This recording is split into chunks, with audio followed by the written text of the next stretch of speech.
Welcome to Yakanori with Dan Sumption from Peakrel Press. I'm going to read a little bit from The Wall by Peter Vansittart, which is a 1990 novel set in the 3rd century Roman Empire as things are kind of falling apart somewhat, and I just love his description of Rome, the city itself. It's so lush. I'm just going to read a few pages from it. And please check out our Kickstarter in the comments. Money is the new mystery, exploited by initiates. It abounds, even slaves' purses jingle, yet secures less and less.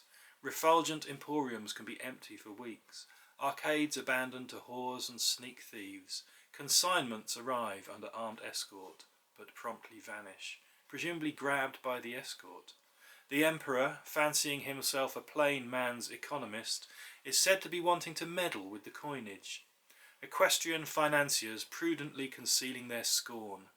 In temple porches or by the Capena Gate under the titanic Marcian aqueduct, better-class prostitutes and workless dancers inexpertly hold small Syrian harps, the get-rich-quick squat over dice or drafts, ignore the traffic endlessly rubbing against itself, getting jammed in arches, breaking down to general curses and looting, the riders, litters, handcarts, oxen, wagons crammed with furniture, vegetables, sheep and goats entangled in nets, ramshackle sledges piled with milk vats, wedged against crates of honey, wine and oil. Supplies of puteoli and bilbilis iron are escorted by soldiery. Gaudier carts transport whores and actresses from Ravenna, Milan and Pisa under ribboned canopies, forcing the gamblers to look up, whistle, joke, then resume quarrelsome deliberations. Daytime hubbub is incessant. Legal restrictions on early morning traffic are ignored. By night it subsides to a subterranean murmur, ceasing only at such news as the troops stamping out smiling wilful Gellianus, slave unrest, or a rumour moratorium on debts, creating a stillness, uncanny as Colchis, an uncanny grip on the throat. Graffiti bestrew all walls. On an imperial palace, astrologer's cavern, barber's cubbyhole, abortionist's kitchen. Julio, where roams thy cock? I am Gaius. I wish I were Maximus. Her cunt is a prison. I want to do time. Daubed on houses, troughs, damp arches, filtering through dreams implied by backstreet oracles, is the crude outline of a youth. No emperor, naked or in simple tunic, rustic, innocent, yet also mysteriously knowing. He remains vague, premonition of a divine messenger, or perhaps only a jibe at high-flown authority. He will not yet deter treasury vultures who ransack even temples for jewels and minerals.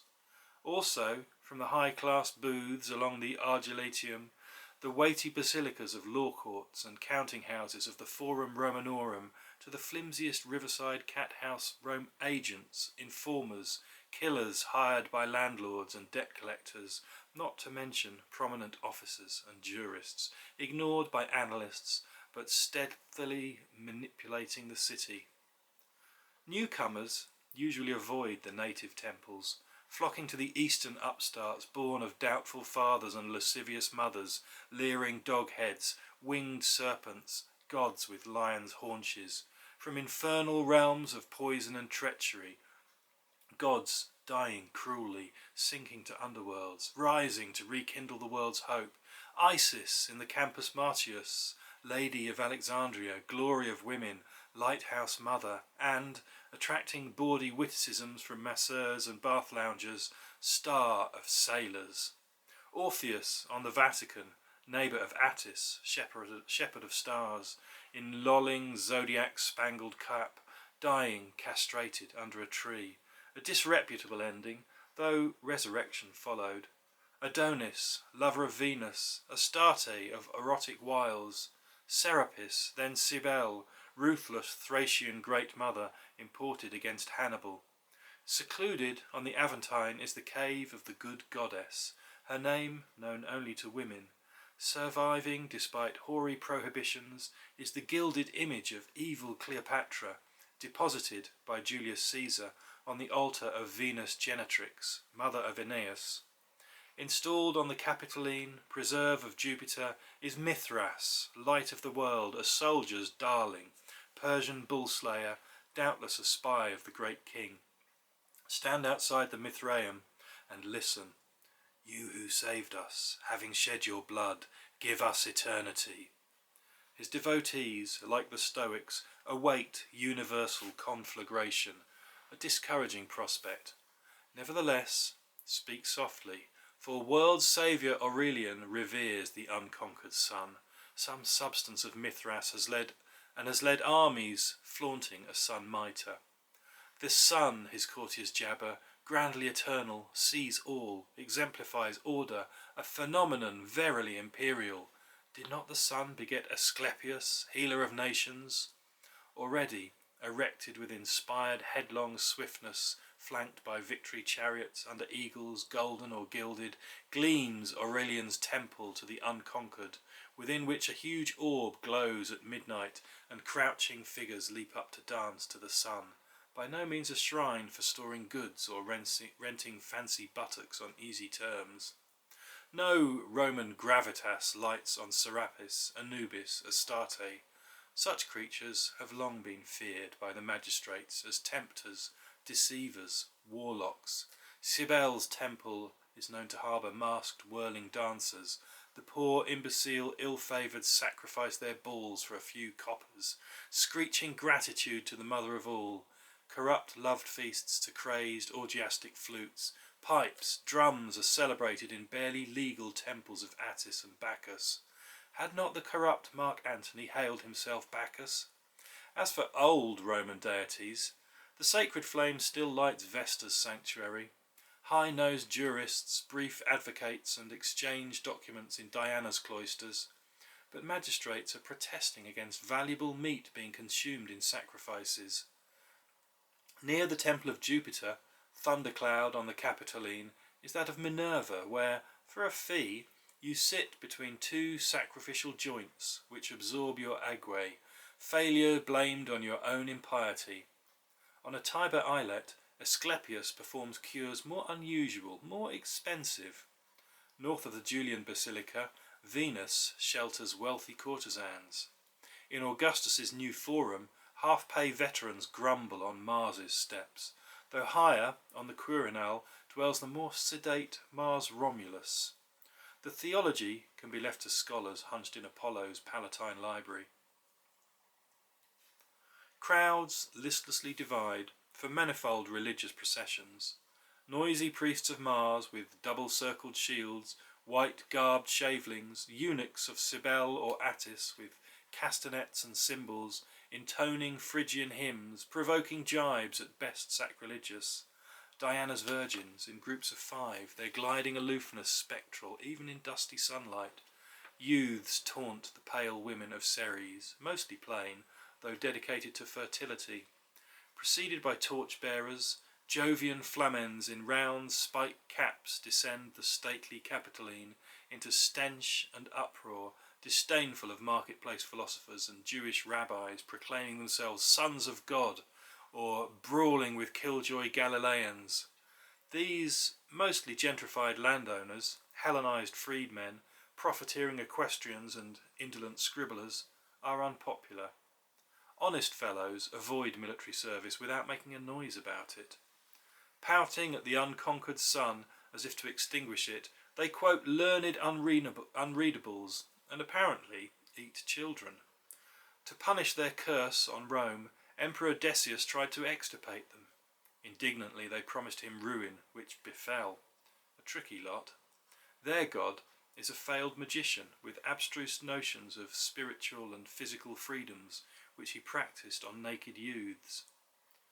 The accumulation of so much godhead has not sustained Roman virtues, either in Subura slums or under the cool Calian cypresses, though, withdrawn from yells, threats, curses at the price of pork, the mouldiness of the bread dole, a few genuine philosophers mope over Seneca's words that God lives within each virtuous man.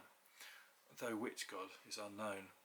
Also, that he who is everywhere is nowhere, a statement today easily construed as treason.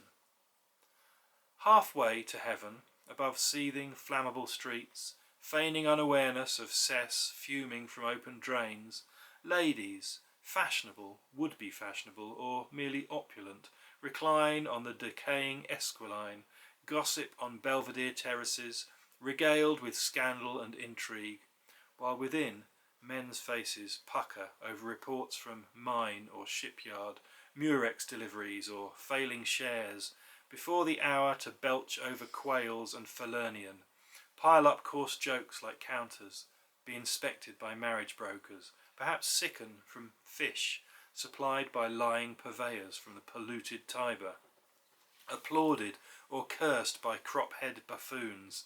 More ladies traverse the city, secluded in palanquins, or swaying imperiously in litters or high chairs, wrapped in rainbow tints, silken transparencies, deplored by moralists. They make for the forums, not always the most illustrious, to linger over Arabian myrrh and gum, Cappadocian incense and cinnamon, a stone charred in Hades, the dried eye of a cyclops, useful against gout, live frogs necessary for magic, British alabaster, Spanish ironware. Of more substantial offerings, the observer will notice that little is manufactured in Italy, though connoisseurs avoid copper and silver confections sold as African, Syrian or Cretan, as they do Diana's charmlets salvaged from sacked Ephesus, honey guaranteed Attic, Baalbek garlic Zenobia style, Indian coral. Polyglot mongrels are exhibited as noblest British and Pannonian hunters, cherished by Hercules himself. Blocks of petrified wax are sold to gooseheads as finest Carrara marble. Meaner streets are jammed with soothsayers promising a giant ant from the Red Sea. Barbers ply scissors and razors, are jostled by tailors, perfumers, conjurers, acrobats, flautists, dainty-footed taverners with jars or smoking platters on their heads, by rope walkers, bird imitators. Cobblers' trestles are thick, not only with slippers, but phallic olisbas, dildos, fresh from Miletus for unsatisfied women, and combs licensed by Diogenes, despite his baldness. Beneath dirty awnings, ink-makers lean over gums and lampblack. Public letter writers wave styluses ready to address the moon, oracles, mothers-in-law. Moorish quacks sell teeth of the hanged, bound in threes, remedy for bone fever, and nostril trance, which none had suffered and all wished to escape. A cheapjack is castigated for attempting to fly, breaking his neck for using hen's feathers instead of eagle pinions. Not cheap, but by no means expensive, guarantees gimcrack saws, billhooks of jars, votive statuettes, mirrors consecrated in Delphi to trap spirits fleeing deathbeds, rattles to expel ghosts, formulas to avert the evil eye, painted maps of the underworld, descriptions of life on the sun. Vets and canine philosophers swarm among singing masters, preachers, muleteers, herbalists, disputes rising like starlings. Cowherd! Betrayer of thresholds! Swindler!